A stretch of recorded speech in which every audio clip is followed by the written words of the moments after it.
You think some of the fans live vicariously through you? That's the nature of professional sport, in the Americas.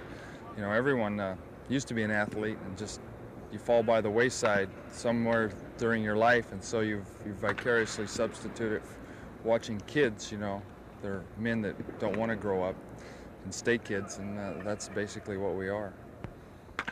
You're in the last year of your contract with the Expos. I understand you want to stay here, but you can't decide on what your services are worth. Well, yeah, it's tough. I got 10 years of service in. I got a lot of years. I got a good winning percentage. I'm healthy, knock on wood, and Randy Jones just signed for $2.5 million for 5 years. So they kind of set precedents, and I don't want to go free agency, but the Expos, the first thing they said is they can't compete with free agency.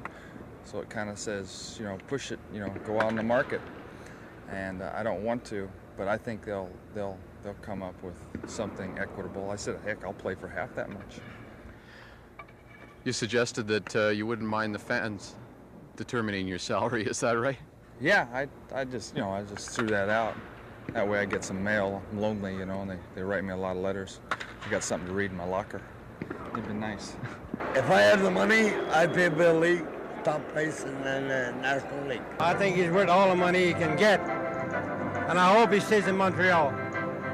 Why do you think baseball players should make more money than doctors, presidents, prime ministers? We work harder. You think so? Oh, I know so. Prime Minister, he just sits back and deregulates oil and stuff like that. We got to run the bases. We got to do everything. We're generalists. I'm working on a PhD. I get paid for everything else I do, besides just playing baseball. Walking down the street, signing autographs and shaking hands, and giving directions to little old ladies. I do a lot.